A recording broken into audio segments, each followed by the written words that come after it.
Boa noite, nós somos o grupo 8 e vamos falar dos crimes de peculato, corrupção e tráfico de influência. Primeiramente, eu vou falar do crime de peculato, que está disposto no artigo 312 do Código Penal. Esse é o conceito. O crime de peculato é definido pelo Código Penal como a apropriação por parte de um funcionário público de um bem a que ele tem acesso por causa do cargo que ele ocupa. Nesse crime, tutela-se o interesse patrimonial e moral da administração pública. O objeto material é constituído de qualquer valor, dinheiro ou outro bem móvel. Já no que tange o sujeito ativo, entra uma questão interessante, que é aquele que está disposto no artigo 30 do Código Penal, e quando uma condição elementar do crime, ela comunica-se com outro agente. E aqui no caso, quando um particular participar junto com um funcionário público, ele tiver noção dessa condição do participante, ele também vai responder por peculato, mesmo sendo particular, porque a circunstância comunica-se, já que é elementar do delito. O sujeito passivo é o Estado, secundariamente entidade, direito público ou particular prejudicado. Então, tipo objetivo, a gente tem ali o peculato apropriação, na primeira parte do caput, o peculato desvio na segunda parte, o peculato furto no parágrafo primeiro e o peculato culposo no parágrafo segundo. Tipo subjetivo é o dolo, ou seja, o agente tem que ter a vontade de se apossar definitivamente do bem, em benefício próprio ou de terceiro. O crime consuma-se com efetiva apropriação, desvio ou subtração do objeto material. A tentativa é possível, mas de difícil configuração. E aí tem um exemplo, né, que é bem raro, que é quando um funcionário público for pego vendendo aquele bem que ele pegou do Estado, e aí um terceiro conseguir pegar essa situação, né, aí impedindo a tradição da coisa ao comprador, será um exemplo de tentativa, né, ou seja, o crime não vai consumar-se. E a ação penal é pública e incondicionada tanto no peculato doloso quanto no culposo. Bom, com relação ao tráfico de influência, esse crime ele vem disposto no artigo 332 do Código Penal e ele possui a redação que está sendo exposta agora no slide. Quanto à origem histórica, a criminalização do tráfico de influência remonta ao direito romano e, em decorrência dessa origem histórica, que também está sendo exposta no slide, ele é conhecido doutrinariamente como venda de fumaça. Como todos os crimes que são elencados no título 11, o tráfico de influência ele tem como bem jurídico a ser protegido a administração pública. Quanto aos sujeitos do crime, o sujeito ativo ele pode ser qualquer pessoa, inclusive um funcionário público, desde que este não esteja no exercício de suas atribuições. Já o sujeito passivo é o Estado e, secundariamente, o funcionário público que, de alguma forma, é iludido. Eu vou pedir para passar o slide, por favor. Quanto à discordância, há uma discordância doutrinária, que eu não vou adentrar por questões de tempo, mas que reside na questão do suposto beneficiário da conduta praticada pelo sujeito ativo ser ou não responsabilizado. Parte da doutrina, ela defende que o comprador de prestígio ele não responde pelo crime, tendo como fundamento a ideia de que tal prestígio, que é alegado pelo sujeito ativo, é fraudulento, já que não existe realmente esse poder de influência, mas há também autores, como César Roberto Bittencourt, que se posicionam contrariamente a esse entendimento, defendendo que o beneficiário ele concorre diretamente para o crime. Quanto ao tipo subjetivo, não há uma modalidade culposa para o crime de tráfico de influência, o elemento subjetivo ele vai ser principalmente o dolo, que consiste na vontade de obter uma vantagem a pretexto de influir no ato praticado por funcionário público. Quanto à consumação e à tentativa, aqui é importante observar os verbos nucleares do tipo, então a consumação ela se dará no lugar e no momento em que houver a solicitação, a exigência ou a cobrança de uma vantagem, né? Para a consumação, não é necessário que a influência realmente ocorra, não é necessário que haja o recebimento da vantagem. Em relação à tentativa, ela é admitida, mas pelo fato do intercrimes ele poder ser muito fracionado, a constatação dessa tentativa ela pode ser dificultosa. Eu vou pedir para passar um slide, por favor. Quanto à classificação, é um crime formal, já que não exige um resultado naturalístico, e é um crime material também na modalidade de obtenção. É um crime comum, já que ele pode ter como sujeito ativo qualquer indivíduo, inclusive o funcionário público, com alguma ressalva. É um crime de forma livre, podendo ser praticado por qualquer meio ou forma. É instantâneo, já que não há um grande lapso temporal entre a ação e o resultado. Parte da doutrina defende que é um crime plurissubjetivo, em que há um concurso necessário entre o executor e o pagador da vantagem, e nessa classificação entra aquela discussão doutrinária sobre a responsabilização ou não do beneficiário. E, por fim, é um crime subsistente, já que há a possibilidade de existência de mais de um ato, né, que entra naquela questão do fracionamento do intercrimes. O slide, por favor. Bom, como dito anteriormente, o parágrafo único do artigo 332, ele dispõe acerca da causa de aumento do tráfico de influência, e essa causa de aumento ela incidirá nos casos em que houver a alegação ou a insinuação de que o funcionário público também receberia alguma vantagem advinda do crime. Bom, quanto à pena e à ação penal, as penas elas são de reclusão e multa e serão aplicadas cumulativamente. Essa pena ela poderá ser aumentada se o fato se enquadrar na hipótese do parágrafo único, e a ação penal será pública e incondicionada. Bom, agora eu vou falar sobre a corrupção passiva. Ela está prevista no artigo 317 do Código Penal, e ela é a corrupção, ele é o crime do corrupto, do funcionário público corrupto que solicita vantagem indevida para praticar atos em favor de terceiros.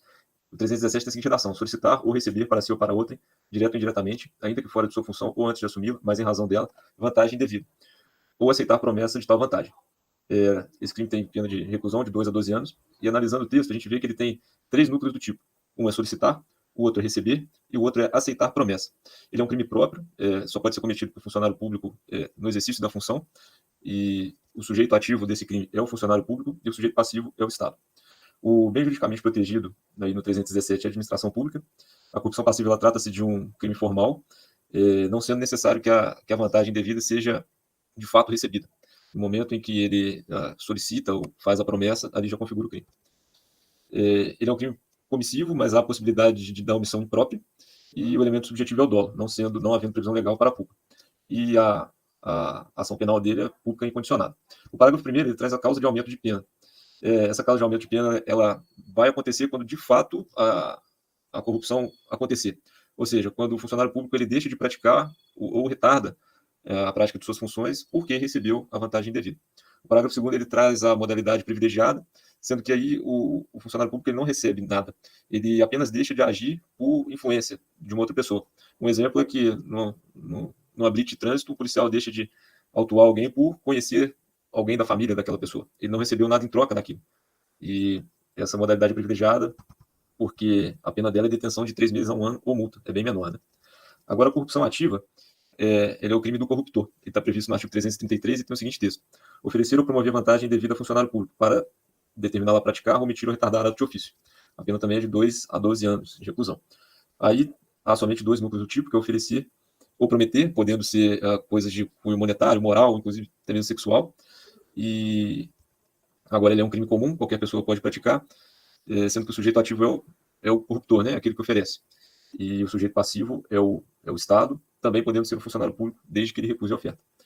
O objeto material é a vantagem devida que está em jogo, que foi oferecida, e ele também é um crime formal, basta apenas oferecer a vantagem devida, tentar comprar ali o funcionário público, e a consumação dele é apenas o exaurimento da consumação do crime. Ele é um crime comissivo, também pode haver a modalidade da omissão imprópria, que também responde como se fosse a comissão. O elemento subjetivo do tipo é o dolo, não havendo previsão legal para a modalidade culposa, e a ação penal é a incondicionada. Também o parágrafo 1º do 333, causa do aumento de pena, que é a mesma coisa do 317. Caso, em decorrência daquela compra, daquela corrupção, o ato de ofício não seja feito ou retardado, a pena será aumentada em 1/3. E bom, agora a gente parte para a parte final da apresentação, em que eu e o Lucas, nós trouxemos alguns julgados sobre os crimes analisados. E o primeiro crime que a gente queria mostrar julgados é o crime de peculato. A primeira questão que a gente levanta é o que é o funcionário público para o peculato. E como o direito penal ele vai proibir a analogia em malam partem, a gente vai ter que, para caracterizar o funcionário público, a gente tem que ter a pessoa que de fato ocupa um cargo público. Não basta exercer uma atividade de caráter público para ter essa caracterização, conforme esse, por exemplo, esse habeas corpus que nós trouxemos aí de exemplo. Pode passar, por favor, Lucas. E bom, a segunda questão seria sobre a possibilidade de existir o peculato de uso. O peculato de uso é punível? Bom, o entendimento do STJ é que o peculato de uso é um fato atípico. Se o sujeito ele se utiliza do bem em proveito próprio, mas ele tem a intenção de devolver o bem, a gente não tem a caracterização do peculato nas formas que o Rafael citou no começo da apresentação. Pode passar. E bom, agora tratando sobre o tráfico de influência, a gente tem a questão como diferenciar o tráfico de influência do estelionato. E bom, no tráfico de influência, como a Dara já falou, a gente tem que o sujeito ele alega ter uma influência. Ele fala que ele tem alguma influência no setor público de fato. Enquanto no estelionato, nesse caso, né, que a gente poderia confundir o tráfico de influência e o estelionato, a vítima vai supor que esse sujeito ele tem uma influência. Em nenhum momento o sujeito vai alegar que tem essa influência. E esse julgado do TJMG vai deixar bem claro isso na hipótese que a gente grifou aí. Pode passar. E bom, a última questão sobre tráfico de influência seria sobre a possibilidade de conjunção entre tráfico de influência e estelionato. E nós entendemos que no caso de ser a mesma ação, ou seja, no caso de você discutir se existiria um concurso formal entre o crime de tráfico de influência e estelionato, existe a aplicabilidade do princípio da absorção. E o crime de tráfico de influência, por ser mais específico, ele absorveria o crime de estelionato. Ou seja, não existiria concurso formal entre o tráfico de influência e o estelionato. Bom, tratando agora do entendimento jurisprudencial, tanto da corrupção ativa quanto da corrupção passiva, nós vamos trabalhar um julgado bastante específico, que vai trabalhar ambos de maneira simultânea e vai trazer fatores que, a nosso ver, se mostrou bastante interessante de ser analisado, que é o recurso especial em questão, que é, no caso, 1.745.410 do STJ. Bom, ele vai tratar basicamente da corrupção ativa, da corrupção passiva e de sua relação com o ato de ofício. Como nós já vimos pelos nossos colegas, a corrupção ativa tem necessidade clara de ter um ato de ofício presente para a caracterização do tipo, ou seja, o agente tem que ter a conduta relacionada diretamente com a sua função. Contudo, o fator mais importante que a gente vê nesse caso em questão é a corrupção passiva e a sua relação com o ato de ofício, visto que parte dos ministros em questão entenderam que há sim a necessidade de ter ato de ofício, inclusive é a tendência majoritária da jurisprudência. Contudo, há entendimento da ministra relatora de maneira distinta, que diz que, na verdade, não tem a necessidade de haver um ato de ofício na questão, apenas a simples mero benefício, e ela visa isso com o objetivo de trazer uma certa maior amplitude para a corrupção passiva, gerando uma maior proteção ao bem jurídico tutelado, assim como a probidade administrativa pública. Basicamente, esse fator que me fez ficar bastante interessado na questão, visto que tem entendimentos de jurisprudenciais completamente distintos dentro do caso, e a gente vê uma certa tendência no entendimento da ministra Laurita, ou seja, em uma expansão da área de abrangência da corrupção passiva. Creio que seja isso o nosso trabalho, nossa apresentação do caso. Agradecemos a professora e boa noite.